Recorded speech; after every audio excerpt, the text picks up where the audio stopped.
Hello everyone and welcome to Journal Auto YouTube channel. I wanted to do this for a long time, to test drive the Dacia Spring, which is the cheapest electric car, at least in Europe. I don't know if it's in the world, most probably not, because in China there are some smaller cars that are cheaper, but for sure in Europe this is the cheapest electric car. And it is quite controversial, because it's made in China, and not only that, it is also not very safe, people are saying, and also Euro NCAP are saying, because they gave it only 1 out of 5 stars. But we need to keep in mind that the standards of Euro NCAP now are very high. So if you look at the test, of course, it is one of the least safest cars in Europe, but compared to what we find on other continents, it is still quite good. Now, a little history on the car. This car is based on Renault City KZE, which is made in China. And most probably KZE comes from K from quid and ZE from zero emissions. Renault City KZE also, it is based on Renault Kwid. Renault Kwid that was launched in India in 2015, and it had a petrol engine. Later, it was launched in Brazil, and it received a facelift with headlights on 2 levels like this one. The pre-facelift model had the headlights only on 1 level. And then Renault City KZE was created based on the Renault Kwid, and Dacia Spring further on based on Renault City KZE. It is made in China, and of course, if you want to produce cars in China, you need to get into a partnership with a local company.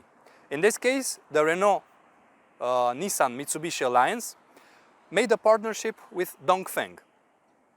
And so this car is made in China and also sold under the name Dongfeng Eolus and Venucia E30, Venucia that on the first generation was a rebadged Nissan Leaf. So some Romanians here in my country are saying that this car is a Chinese car that was rebadged for Dacia. No, this is a car created by the Renault Nissan Mitsubishi Alliance that was rebadged by the Chinese, so vice versa. Okay, let's discuss Dacia Spring, the cheapest electric car in Europe. When this was launched, many people were shocked because this car develops only 44 horsepower. And they said, at least here in Romania, people said, wow, that's less than the old Dacia 1310 that had 54 horsepower.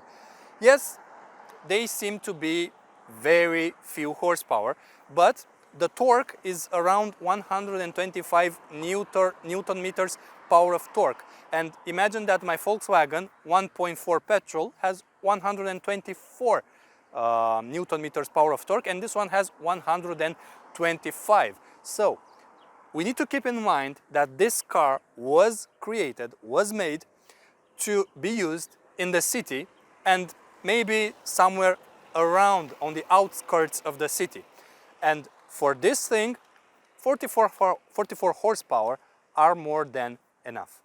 The design of the car is a little bit weird because, as I said in the beginning, historically this car was created for the emerging markets of India, of Brazil, and the design is quite typical for the Indian market, but still it's not a beautiful car, of course.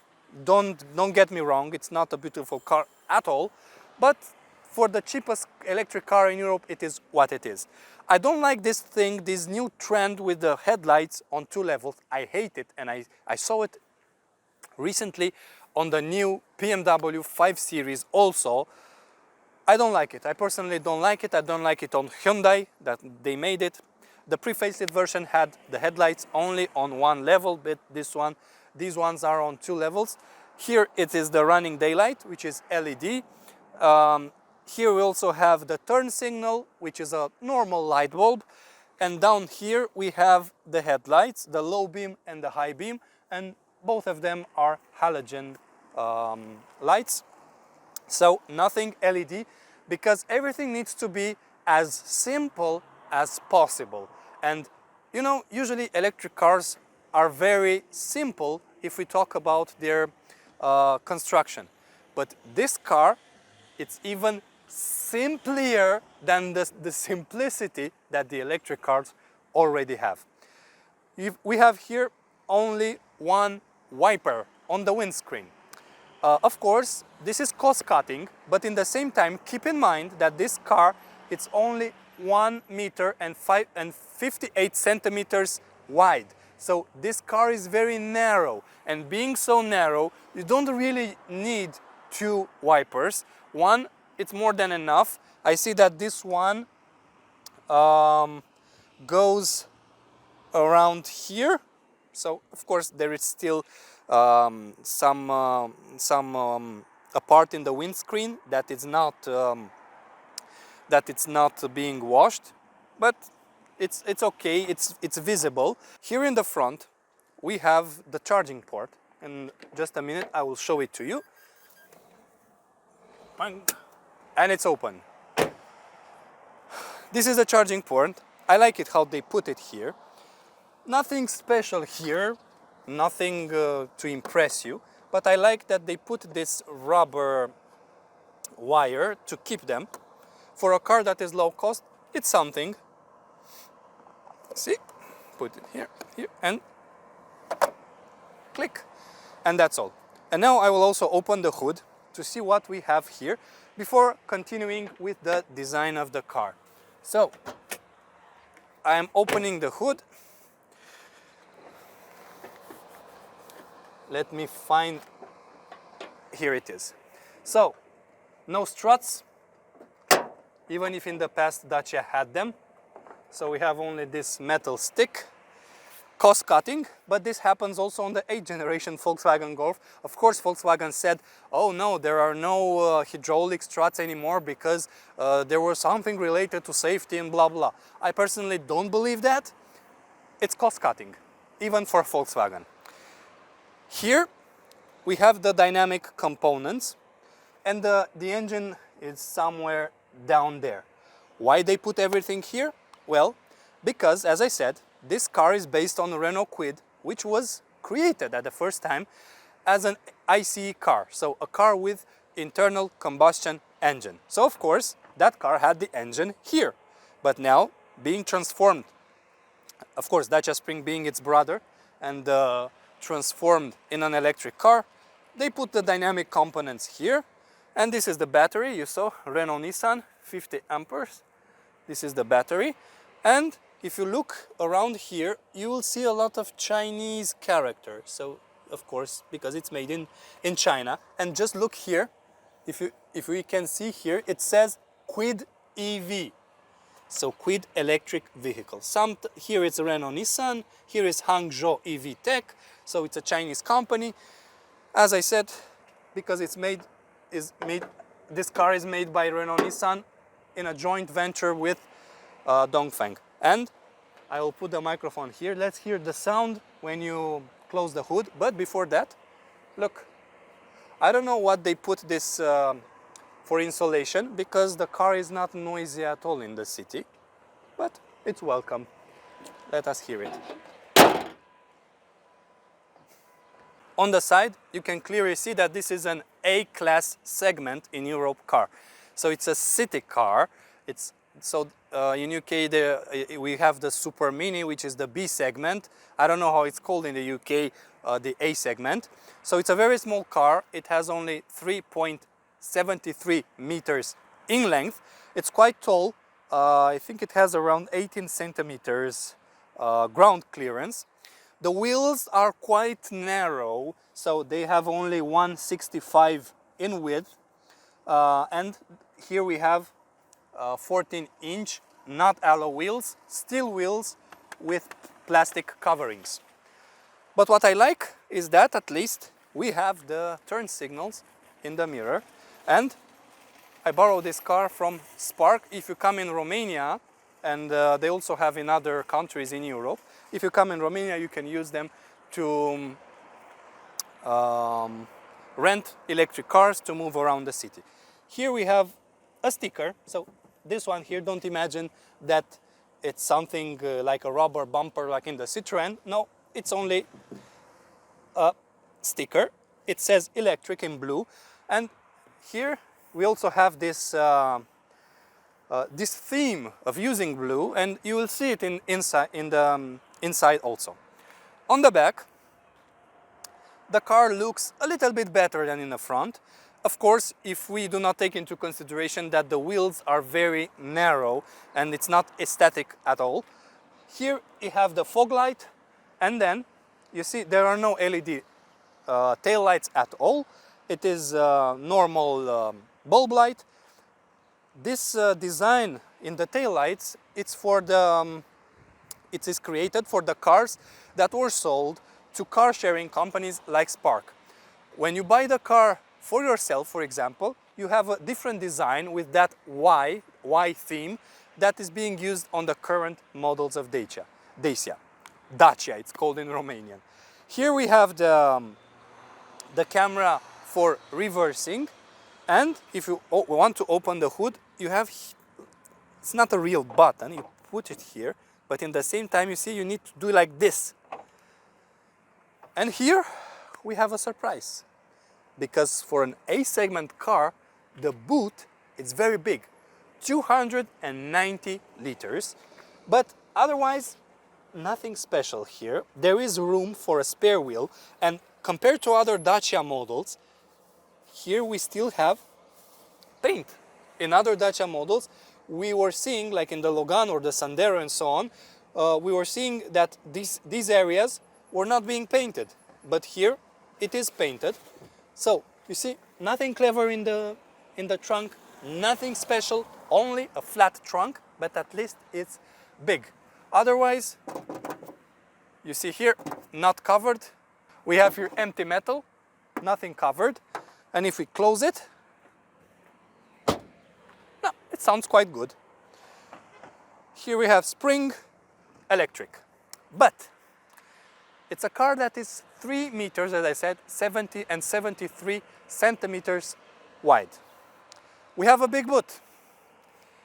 So we also have a problem, because we have a big boot in a small car. That means that in the back there is little room for tall people like me. I mean, I'm not very tall. I'm 182 meters tall.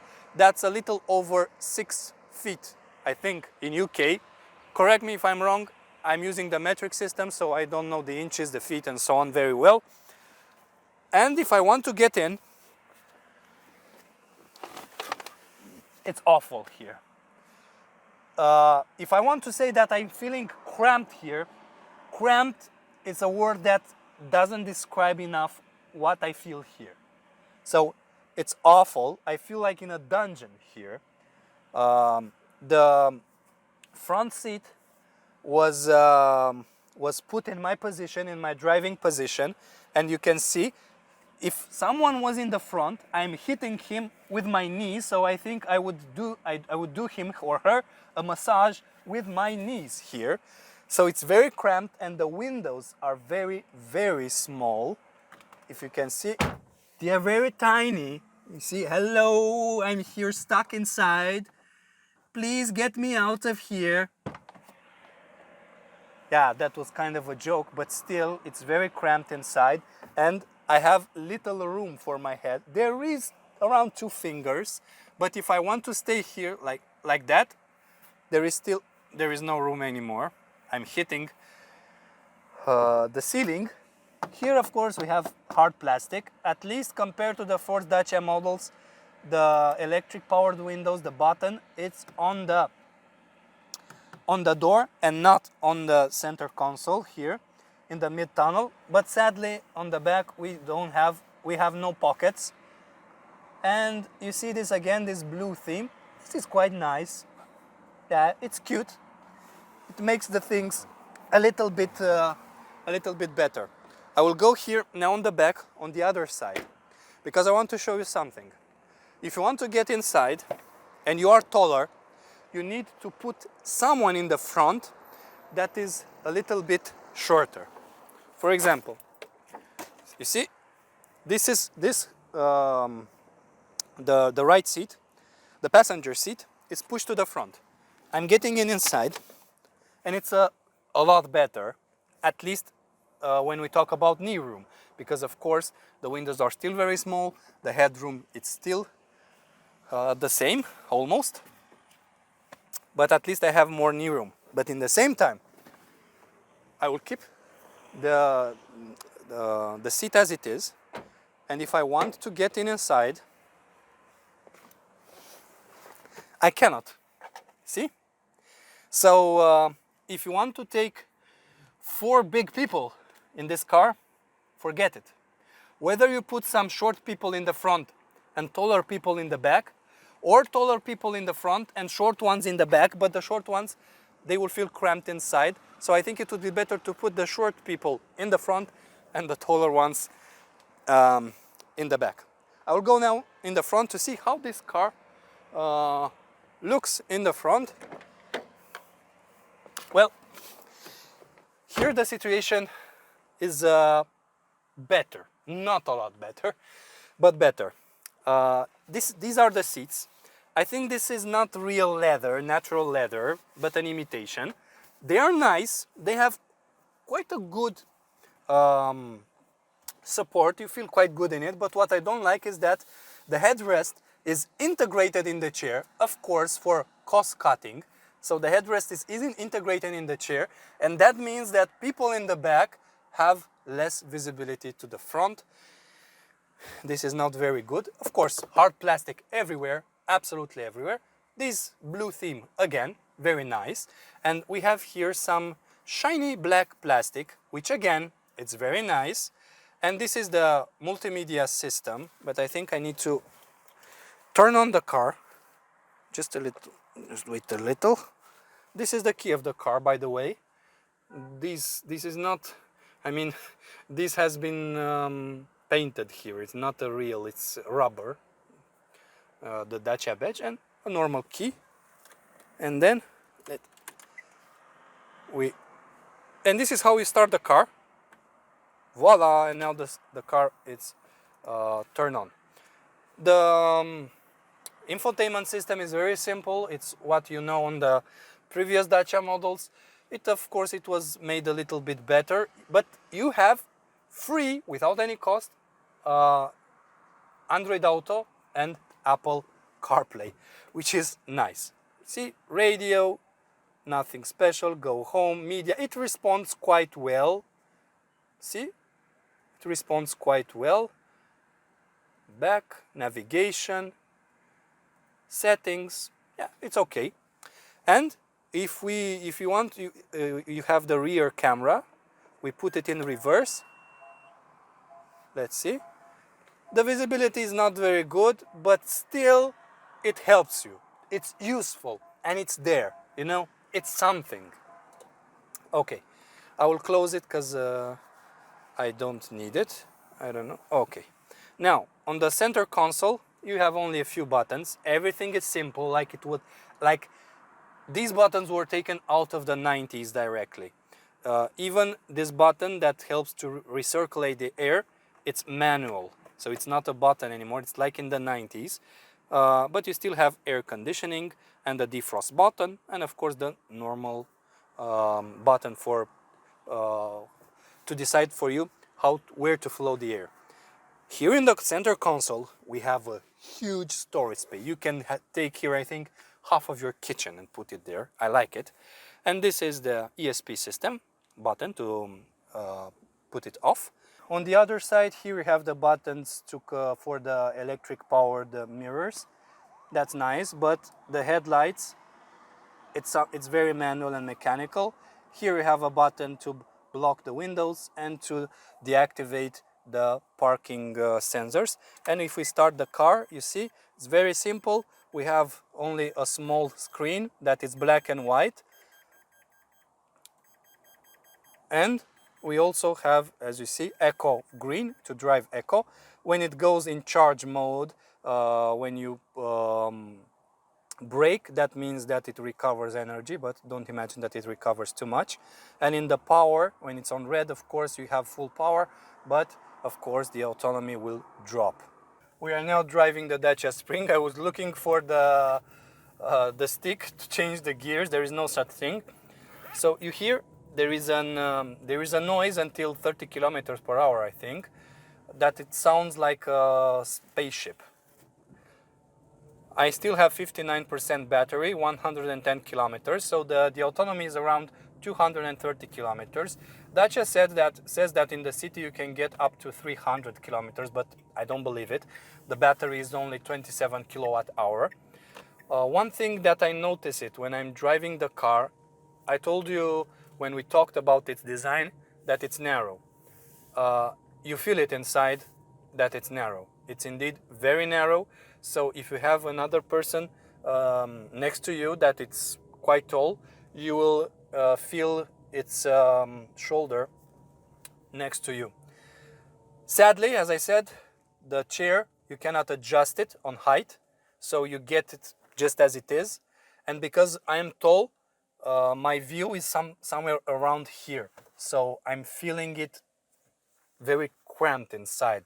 The windshield, it's very small. The windows, the side windows are also very small, and also the mirrors are small, but the car is small, so the mirrors are okay for the car. Nothing wrong here. Oh, by the way, here you have an SOS button, so in case of accident, you push it and then it automatically calls the emergency to save you. It feels quite nice, you know, despite its flaws that, you know, the windscreen, it's narrow, the windows are narrow. The car feels quite good inside the city. The suspension, I feel it quite rigid. I was expecting it to be soft. This was my expectation, but it's not quite soft. So it's quite rigid. You feel the bumps, maybe because also the car is quite short, and this usually happens in short cars. But otherwise, it feels quite comfy. The seats, of course, I would be driven this car for many hours. I don't think that the seat, I think I will have some backaches. But in this case, now for, you know, short city trips, it's quite okay. Of course, the car, it's quiet, like almost any electric car. You can imagine that on higher speeds, let's say up from 80 kilometers per hour, 90 kilometers per hour, let's say 100 kilometers per hour, because it can go. The maximum speed is 125 kilometers per hour. You can imagine that the car will be noisy. But in the city, it's quiet. It feels nice. The steering wheel, it's not very responsive. The brakes the brakes, because I had to test them now. The brakes are quite good. We have drum brakes on the back. This is the acceleration. Woohoo! Okay, you can go very fast, up to 50 kilometers per hour, because that is the maximum speed in the city. It is what you need. So, going back to the steering wheel, how you feel it? As I said, it's not very responsive. The steering wheel, it's very light. If you do like this, you see the car doesn't really respond at the slightest move. No. But the steering wheel, it's very light, it's very okay for turning around the city, which is something great, because we need to keep in mind that this car was made to be driven around the city. So if you want to have this car, it has a big boot capacity, but don't load it with 4 people, especially if they are big. If you want to use it as a single person, or let's say you take someone with you, it's very okay. So, or maybe to take your child from school. But if you want to use this car as your only car, it's not very suitable for that. So this is not what this car was made for. It was made to be driven inside the city. So it's better to have it, if you can afford it, as a second car, or if you drive it only around the city. Of course, you can go on longer trips, but you will need to waste time charging it. So in conclusion, What is my opinion on the Dacia Spring? Well, some people hate it with passion, especially in Romania. Other people love it a lot. As a second car, it's very good because it's a way of moving around town very cheap, especially now considering that the gas prices are very high. You saw that it has a lot of weak points, but in the same time, it has also some strong points and some good things.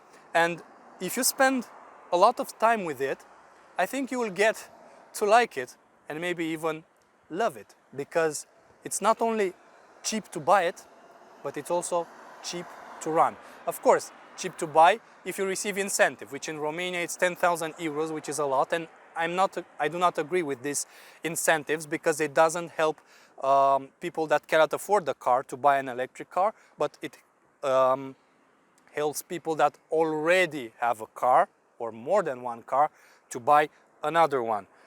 But still, even without the incentive, it's the cheapest car in Europe, electric car in Europe, and it's, as I said, a very cheap way to have a car, to move around the town, to solve your own things, you know.